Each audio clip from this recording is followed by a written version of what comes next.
Baik Bapak Ibu hadirin undangan yang berbahagia, selanjutnya penyerahan profil LPM Kelurahan Bagan Besar oleh Ketua LPMK kepada Ketua Tim Penilai Lomba LPM Tingkat Provinsi Riau tahun 2022. Kepada LPMK, Bagan Besar disilakan dalam tempat, kepada Ibu disilakan.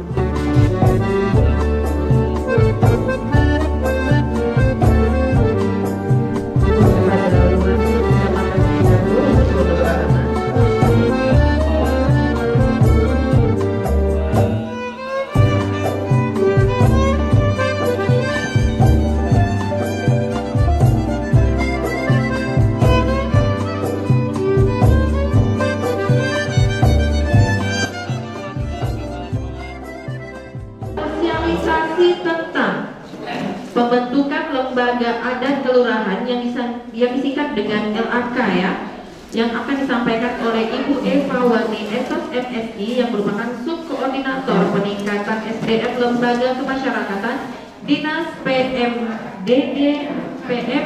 Dukcapil Provinsi Riau. Kepada Ibu disilakan. Assalamualaikum warahmatullahi wabarakatuh. Puji syukur kita menjadikan kehadiran Allah Subhanahu wa Ta'ala yang telah memberikan kesehatan, memberikan kesempatan kepada kami dari Provinsi Riau untuk bertemu Bapak Ibu di rumah ini. Alhamdulillah kita dalam keadaan sehat walafiat. Kemudian salam dan salam tak lupa kepada junjungan alam Nabi Muhammad Sallallahu Alaihi Wasallam. Allahumma sholli ala Sayyidina Muhammad wa ala ali Sayyidina Muhammad. Bapak Ibu yang kami hormati, kami dari Pekanbaru ada 6 orang. Saya sendiri, Bu Eva Warni, ada Ibu Arina, silakan Bu berdiri, Bu Ari, ya. Kemudian ada yang lagi foto-foto, Ibu Suraya namanya, masih single. Ada single. Oh ada single.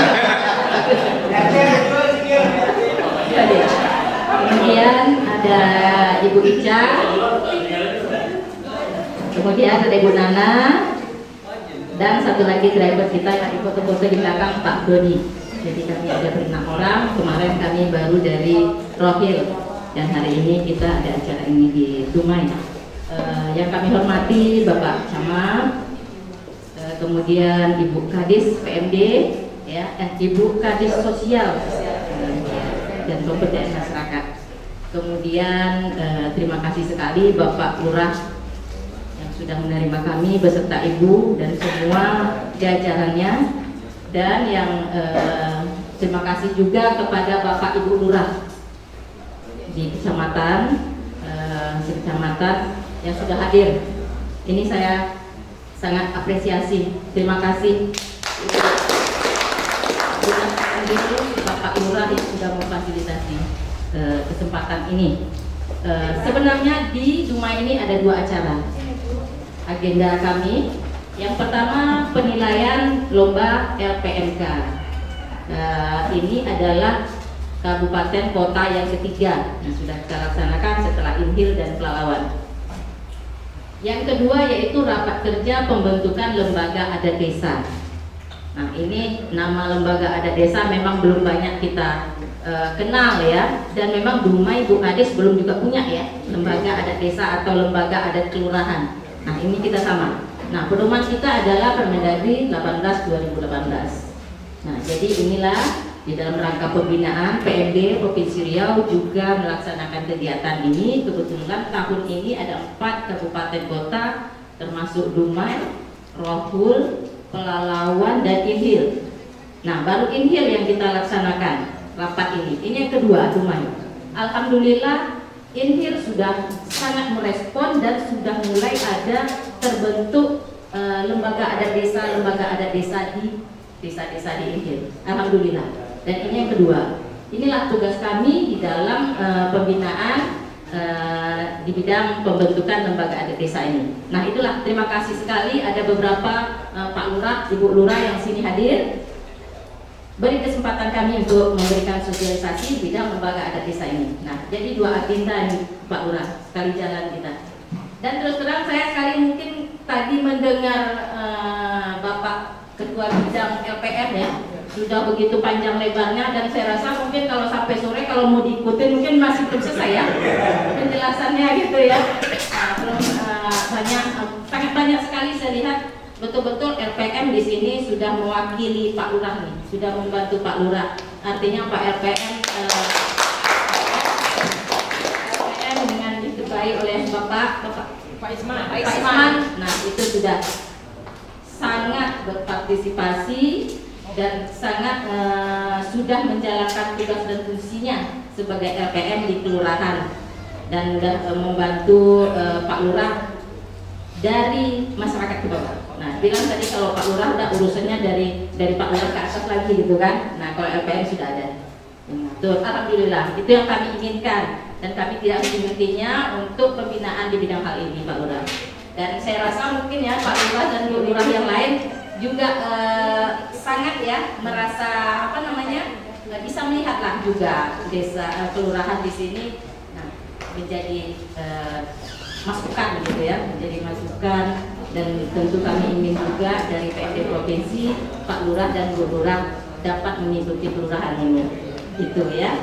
Terima kasih sekali lah. Nah kita inilah langsung ya, karena mungkin tidak punya waktu. Pak Lurah mungkin ada kegiatan lain dan Pak Camat juga. Nah, silakan lanjut. Nah, kita langsung ke dasar hukum. Kita di LAD aja langsung. Di LAD boleh? Ada yang satu lagi? Oh, ini boleh, tidak apa-apa. Ini dulu ya, LAD. Jadi itu dasarnya Undang-Undang Nomor 16 Tahun 2014 ya, tentang desa. Dan ini pertanyaan kita nih. Ya, yang kedua itu Permendagri ya 18/2018 tentang lembaga kemasyarakatan desa. Dan ini perwa ya, aturan wali kota ini sedang dibahas ya Bu Kadis ya. Kadis, dan alhamdulillah nanti mudah-mudahan dilancarkan segala urusannya sehingga Dumai juga sudah punya perwa terbaru mengenai LKD dan LAD ya. Lanjut. Ya, nah ini di dalam Permendagri itu dinyatakan di situ banyak dibunyikan desa, LKD, LAD. Nah, sini sampaikan berlaku mutatis mutandis. Jadi untuk semua kelurahan tetap berpedoman kepada ini Permendagri 18. Jadi mengikuti aja semua kelurahan ya. Lanjut. Nah, di sini kita lihat unsur kelembagaan desa atau kelurahan sama aja ya. Ada pemerintah desa ya, atau desa adat namanya. Kemudian ada lembaga kemasyarakatan desa. Satu lagi ada lembaga adat desa. Nah, di dalam pemerintah desa itu ada pemerintah desanya sendiri ya, ada BPD di situ. Nah, kita sekarang ini posisinya RPM, ada lembaga kemasyarakatan desa. Di situ ada RPM, di situ ada PKK, di situ ada posyandu, di situ ada RT, di situ ada RW, di situ ada Karang Taruna. Jadi di dalam posisi lembaga kemasyarakatan desa ini, ya, itu termasuk unsur kelembagaan desa. Dan satu lagi ada lembaga adat desa. Nah, nanti kita lihat apa fungsinya lembaga adat desa. Nah, ini memang belum banyak ada muncul di dalam desa dan kelurahan di Provinsi Riau, ya. Kalau lembaga kemasyarakatan desa itu sudah dari zaman dulu ada Pak. RT sudah ada dari dulu, mungkin belum ada pun aturannya itu sudah ada barangnya. RT sudah ada sejak dulu. Nah, gitu ya. Lanjut. Nah, tuh. Jadi LKD saya rasa mungkin tidak banyak Pak, harus kita karena situ dan tadi kita fungsinya semua tadi sudah disampaikan LPM, posyandu apa fungsinya, PKK apa, RT apa, RW dan LPM sendiri itu sudah saya lihat sudah paham semua, sudah berjalan sesuai dengan tugas dan fungsinya masing-masing. Jadi kita tidak perlu banyak ini ya. Mungkin di materi saya yang kedua kali Pak, yang ini masih LKDK yang banyak dibahas. Saya rasa ini tidak perlu lagi ya. Coba dilanjut. Ada yang kedua ada? Tidak. Kalau tidak tidak apa-apa lah ya. Masih aja di sini aja. Jadi yang tadi aja coba. Yang ini sebelum ini aja. Coba ini aja ditayangkan ya. Kita lanjut kepada ini aja. Kita fokus kepada lembaga Lurah ini, pada Bapak Lurah ya semuanya. Jadi lembaga adat desa itu disingkat dengan LAD ya, untuk bapak-bapak semuanya, ibu-ibu, yang mana lembaga yang menyelenggarakan fungsi adat istiadat dan menjadi bagian dari susunan asli desa atau kelurahan yang tumbuh dan berkembang atas prakarsa masyarakat sendiri. Jadi fungsinya itu menyelenggarakan fungsi adat istiadat di dalam desa dan kelurahan. Jadi ini fokus kepada desa dan kelurahan saja, tidak di luar itu. Nah, itu LAD. Jadi nanti Bu Kadi sudah membuat draft tentang peraturan wali kota tentang lembaga pemasyarakatan desa dan lembaga adat desa. Itu sepaket sesuai dengan Permendagri 18 2018 juga itu sama tentang LKD dan LAD ini. Kemudian pembentukan LAD ini ya, pertama dapat dibentuk oleh pemerintah desa dan kelurahan, ditetapkan dengan SK kepala desa atau lurah. Kemarin ada sedikit dari Bu Kabid, waktu Ibu Kabid Pekanbaru, Bu Kabid ini gimana SK-nya khusus kelurahan ini boleh nggak Pak Camat gitu? Ada pertanyaan kemarin dari Bu Kabid ya. Dan itu saya sudah koordinasikan juga langsung ke pusat. Khusus untuk kelurahan boleh SK Pak Camat. SK Pak Lurah juga boleh, tak masalah. Kalau di desa tetap SK kepala desa. Untuk lembaga adat desa ini atau lembaga adat kelurahan boleh. Jadi SK Pak Camat khusus kelurahan boleh Pak, tidak apa-apa. Kemudian yang kedua, pembentukan lembaga adat desa berasaskan Pancasila dan Undang-Undang Dasar 45. Kemudian aktif mengembangkan nilai ya, dan adat istiadat setempat ya, yang tidak bertentangan dengan hak asasi manusia dan dipatuhi oleh masyarakat. Berkedudukan di desa dan kelurahan itu sendiri. Kemudian keberadaannya bermanfaat dan dibutuhkan masyarakat. Sekarang pertanyaan saya, di kelurahan Bapak, Ibu, ada nggak beberapa suku di kelurahan kita ini? Jadi udah heterogen kan? Nah, seperti di Eden waktu itu satu desa itu kami ada 7 suku gitu. Ada Banjar, ada Bugis, ada Melayu, ada Batak juga, ada Jawa, ada 7. Ya, di sini juga seperti itu. Ataupun di satu kelurahan itu ada satu suku saja, mungkin suku Melayunya aja. Nggak ada juga ya. Kalau seandainya satu suku atau beberapa suku, kita boleh membentuk lembaga adat desa ini. Sebenarnya intinya adalah untuk mempersatukan suku-suku ini di satu kelembagaan desa atau kelurahan. Itulah lembaga adat desa. Selama ini ya Dumai belum ya? Belum ada. Kita lanjut pembentukan ya. Punya struktur juga, harus punya kepengurusan yang tetap ya, memiliki sekretariat yang tetap, tidak terafiliasi kepada partai politik. Nah, ingat ini aturannya seperti ini ya. Aturan, saya menyampaikan aturan seperti itu. Tidak terafiliasi kepada salah satu partai politik, dan ketentuan lebih lanjut mengenai pembentukan LAD ditetapkan dengan peraturan. Kalau kabupaten kota ini untuk ditetapkan oleh peraturan wali kota, gitu ya. Kalau desa dia harus ada peraturan desanya yang mengatur tentang lembaga adat desa ini. Tugasnya apa? Ya, yaitu membantu pemerintah kelurahan atau desa sebagai mitra dalam memberdayakan, melestarikan, mengembangkan adat istiadat di wilayah setempat. Itu tujuannya. Jadi tugas Bapak Lurah, tugas kepala desa untuk membuat ini. Saya rasa sangat bermanfaat sekali Bapak Ibu.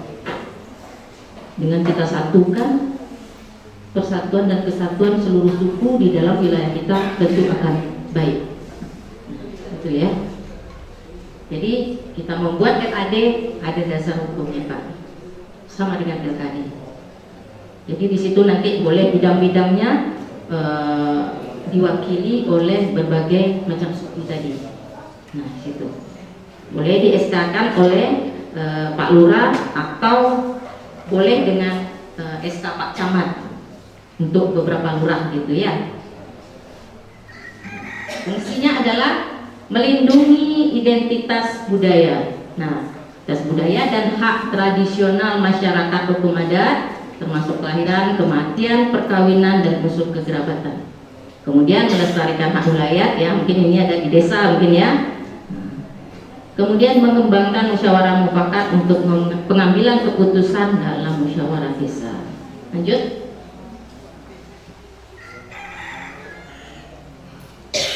Lanjut lagi Pak. Nah jenis ya. Oke ini untuk desa khususnya ya. Nah, tetap ya. Berarti kalau Dumai kota itu berpedoman pada peraturan wali kota. Jadi saya kemarin makanya BKB waktu ke Pekanbaru membawa draft peraturan wali kota tentang LKD. Jadi saya memberikan masukan kemarin Bu Kadis bagaimana langsung dengan LAD nanti. Jadi nanti tidak 2 kali kerjaan lagi untuk peraturan wali kota untuk LAD lagi gitu. Jadi sesuai dengan Permendagri itu LKD dan LAD langsung aja 2 sekalian. Jadi dalam pembahasannya nanti tetap seperti itu karena kita berpedoman kepada Permendagri 18/2018 ya, itu saya rasa. Lanjut. Nah, ini struktur pengurus LAD ya, ketua atau sebutan lainnya boleh Pak. Kemudian ada sekretaris, bendahara dan bidang-bidang sesuai kebutuhan. Nah, di bidang-bidang inilah mungkin nanti akan diwakili oleh bermacam-macam suku yang ada di wilayah kita tadi. Gitu. Masukkanlah di situ tokohnya mungkin dari suku Jawanya, dari suku Bataknya, gitu, ya kan? Nah, lanjut. Hubungan kerjanya bagaimana? Hubungan kerja LAD dengan pemerintah desa tetap sebagai mitra. Pemerintah desa seperti LKD juga tadi. Kemudian dengan BPT sama bersifat konsultatif dan dengan lembaga kemasyarakatan lainnya yaitu LAD dengan RT, LAD dengan LPM, LAD dengan Posyandu itu bersifat koordinasi. Ya, mereka sejajar itu. LKD dan LAD. Nah, itu hubungan kerja. Lanjut. Nah, ini pembinaan tetap di tingkat pusat itu oleh Dirjen Bina Pemdes melakukan pembinaan dan pengawasan secara umum terhadap pembentukan, pemberdayaan dan pendayagunaan LAD. Kemudian gubernur ya melalui kita Dinas Pemberdayaan Masyarakat, Bupati melalui juga Dinas Sosial dan PMD-nya dan Bapak Camat. Itu bimbingan dan pembinaan dan pengawasannya. Nah, tetap ada pengawasan ya di atasnya. Lanjut, ada lagi. Nah, sumber pembiayaan juga satu bisa dari swadaya masyarakat ya. Yang kedua dari APBD ya. Dari APBD, dari provinsi dan bantuan lain yang sah, mungkin dari perusahaan sekitar ya yang bisa membantu yang tidak mengikat ke dalam sumber pembiayaan lembaga adat desa ini. Ada lagi silakan Pak. Ya ini seperti yang saya sampaikan tadi di awal, sesuai dengan aturannya Permendagri 18/2018 tetap berlaku mutatis mutandis, yaitu seluruh lurah mengikuti kepada peraturan yang khususnya sini di desa ya. Nah, untuk kelurahan tetap berpedoman kepada ini sama. Kemudian mengenai peraturan dan penetapan LAD dan kelurahan ini diatur dengan peraturan bupati. Nah, inilah mungkin kita sama-sama mempersiapkan Dinas Sosial dan Pemberdayaan Masyarakat menyiapkan draft untuk peraturan wali kotanya mengenai LKD dan LAD. Jadi sepaket aja Bu Kades, kita langsung aja LAD-nya dimasukkan. Kalau nanti akan kita buat juga kan susah ya, 2 kali pekerjaan. Dua kegiatan LAD sama. Iya, karena dia tetap sepaket gitu. Jadi itu saya rasa. Kemudian seterusnya kembalikan kepada Bapak Lurah, Bapak Kepala Desa. Kita kembalikan. Ini suatu kebutuhan tidak oleh desa dan kelurahan, gitu.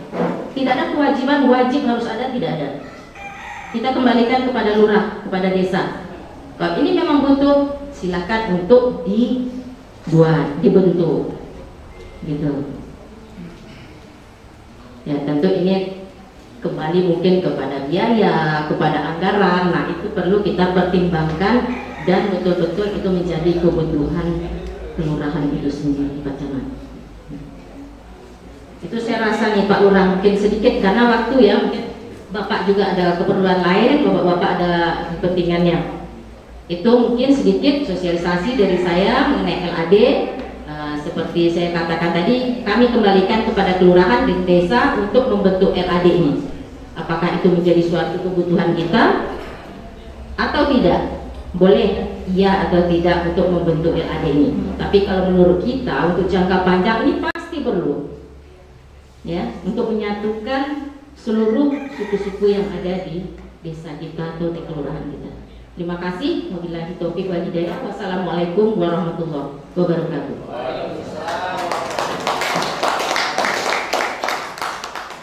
Baiklah Bapak Ibu hadirin undangan yang kami hormati, kita masuki acara selanjutnya yaitu peninjauan perlombaan yang akan dipandu langsung oleh Ketua LPMK Kelurahan Bangun Besar beserta jajarannya. Dan nantinya dengan berakhirnya peninjauan ini, maka berakhirlah sudah acara kita pada hari ini. Izinkan kami untuk menutup acara ini dengan 2 bait pantun. Boleh ya? Sungguhlah indah si kolam ikan, ikannya banyak, manis rupawan. Lomba LPM sedang kita laksanakan. Semoga Kelurahan Bangun Besar jadi panutan. Si tepak sirih pembuka bicara, tutup dibuka silala rasa. Usailah sudah seluruh acara, silap dan salah maaf diminta. Demikianlah rangkaian acara kita pada hari ini. Kami dari pihak kelurahan mengucapkan terima kasih atas kehadiran Bapak Ibu dan mohon maaf atas segala kesiapan. Saya sudahi dengan wabillahi taufiq wal hidayah. Wassalamualaikum warahmatullahi wabarakatuh.